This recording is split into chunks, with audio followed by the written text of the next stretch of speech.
Hello mga kabibig! Welcome back sa ating bagong YouTube channel. Ito ang pinakamaingay ng YouTuber sa balat ng YouTube. Eto na naman tayo. Benny Abante! Nako! Ay, flood control project sa Davao City. Hinahanap ni Benny Abante. Si Pulong Duterte na naman ang topic nila. Duterte na naman. Kalerke naman sila. Oy, sabi ni Benny Abante mga kabibig ba? Magkano ba ang pondong nakuha ni Congressman Pulong nung panahon ng kayang father? Oh, merong video si Duterte na naman ang paatupag na naman ng Kongreso. Duterte, puro na Duterte, no? Kaya ang nangyari sa flood control project na isahan kayo o di kaya yung mga ibang politiko diyan sa Kongreso, mga congressman ay nagmamayari ng mga kontratista. Ay, puro Duterte lang kayo. Ilang bilyon bang ginamit nyo sa flood control projects na si Isko Moreno na nga.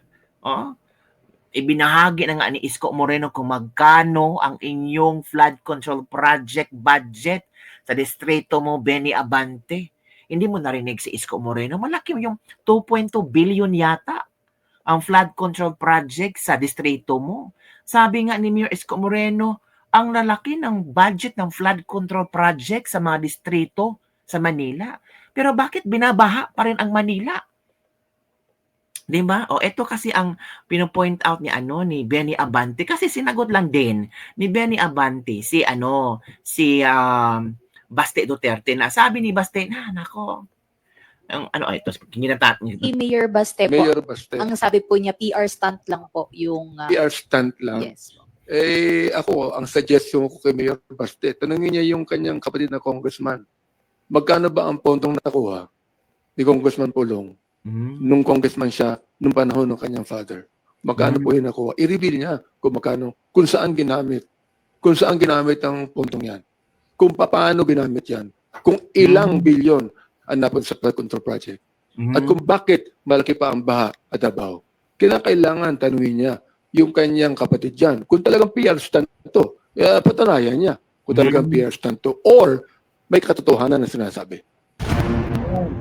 So yun kababig, yan ang reaksyon ni Benny Abante. Nasabi ni Baste na PR stunt lang yan. Bakit kinasaktan? Diba?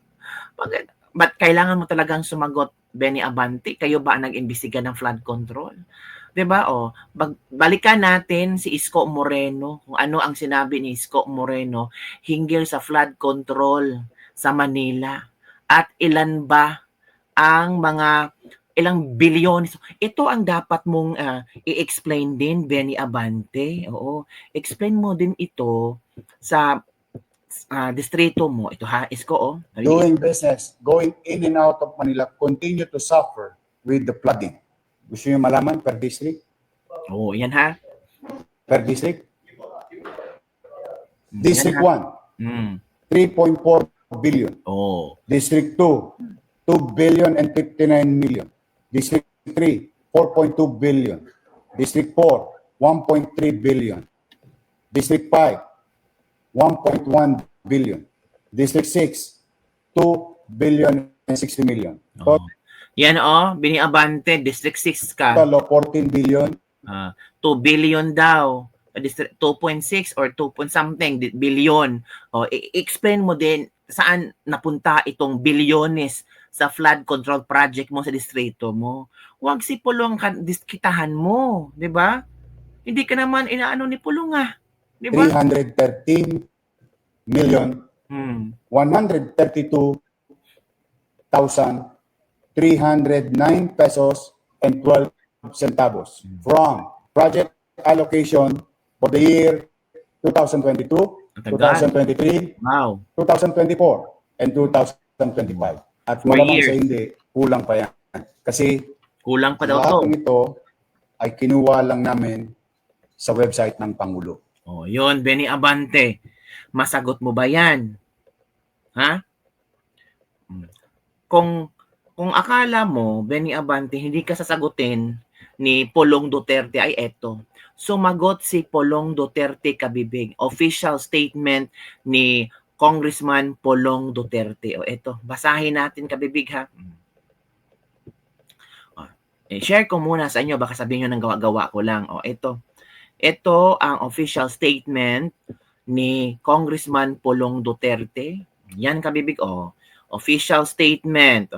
Representative Paulo Duterte. Nag-reply siya ha. Basahin natin mga kabibig kung ano ang reply ni Congressman Pulong Duterte. Sige, basahin natin. Ito na. Basahin natin ha. Representative Paulo Duterte's reply on Congressman Benny Abante's challenge to Mayor Baste about the flood control projects in Davao City.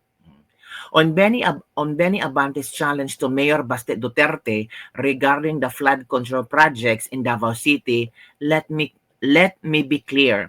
All projects allocated to my district are properly implemented and completed. Agoy, nasampal. Benny, sabi ni Pulong, lahat ng proyekto sa kanyang distrito natapos at properly implemented. If he really wants to know the exact figures, I am directing DPWH district and regional offices to provide him the official data and amounts. Nako. Besides, do not mind the floods in Davao. I can guarantee everybody that every peso allocated was implemented. Wala namang nagbabagsakan ng mga flood control projects dito. Wala din mga ghost project dito. Oh! Hala, napahiya. Napahiya si Benny. Grabe yung response ni Pulong ha. Kung may baha man dito, humuhupa din agad. Hindi kagaya nga mga swimming pool nyo dyan sa lugar nyo. Og usapa, on the other hand, di man kinahanglan og mayor pa ang moreklamo pareha sa inyo nga diha. Bisan kinsang Davaoenyo pwedeng mangayo og datos gikan sa DPWH. Wah! On the other side, besides, sabi ni Pulong, hindi na kailangan ng isang mayor pa ang magreklamo sa kung anong problema dyan sa flood control. Because every Davaoenyo has the right to ask data from the DPWH. Boom! Agoy! So ayaw nyo ibutang sa ngalan sa akong igsuon nga mayor ang inyong pagpangutana kay transparent ang among mga project o accessible ang records. So wag yung tanungin ang kapatid ko, si Baste, tungkol sa flood control projects. Kasi transparent po kami dito tungkol sa aming proyekto at accessible ang mga records. Kumuha lang kayo ng records sa DPWH at regional offices. Dapat bang tawago na congressman ang usa ka tawo nga wala gani kadaog sa boto sa iyang distrito? Ito pa.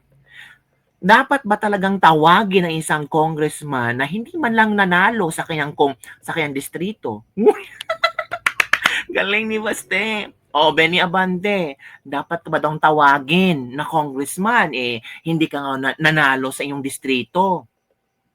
Kung pastor siya, pastor dapat ang tawag niya, hindi congressman. Kasi hindi siya nanalo sa kanyang distrito. 'Di ba? Nanalo lang siya kasi di umano ay na-disqualify yung nanalong congressman.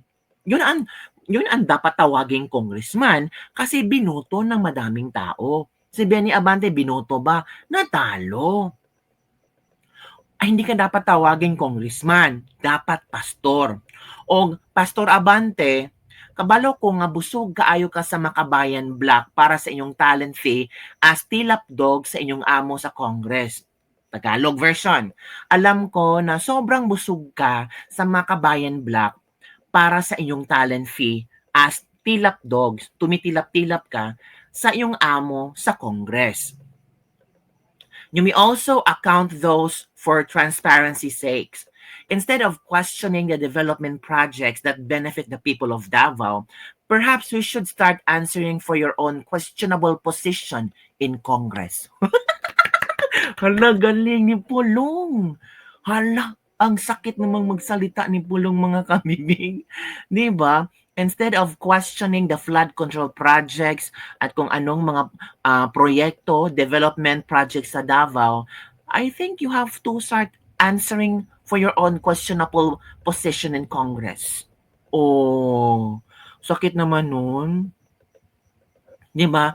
Napakasakit naman sinabi na, "Uy, ano ka ba? Ano ka ba, Benny Abante? Huwag mong pakialaman ang tao, huwag mong pakialaman ang proyekto sa Davao. Pakialaman mo, tanungin mo, at hanapan mo ng sagot yung posisyon mo sa Kongreso. Hindi ka nga nanalo, umupo ka diyan." 'Di ba? Kung gusto mo ng transparency o mag-request ka ng data and amounts, official data and amounts sa DPWH district at regional offices sa Davao. And beside, no need for a mayor to gather information, data from DPWH. Sabi ni Polong. Kasi sa Davao, kahit sinong Davaoenyo, pwedeng pumunta sa DPWH para humingi ng data. It's accessible to all. Oh, at wag mong pakialaman ang baha sa Davao kasi humuhupa 'yan. Hindi katulad ng baha sa distrito mo na hindi humuhupa ng ilang araw. 'Yon ang dapat mong pagbigyan pansin. Grabe, no? At dapat ka bang tawaging congressman? Well, in fact, hindi ka nga binoto ng mga ka-distrito mo. Kung pastor ka, dapat ay tawag sa iyo pastor, hindi congressman. Agoy! Grabe ang atake ni Pulong Duterte. Statement ni Benny Abante, ang sagot niya, tanungin mo yung kapatid mo Baste kung nasaan napunta yung pera for the flood control project. Binabaha yung Davao. Ang daming sagot ni Pulong. Niratratan ni Pulong si Benny Abante. Hindi ka nga binoto sa distrito mo. Grabe si Pulong ha. As in, shocking yung sagot ni Pulong ha. Kaya, sabi nga ni Pulong, di ba sa lugar nyo, ang mayor pa ang naghanap ng mga dokumento at data para ireklamo kayo sa flood control projects nyo.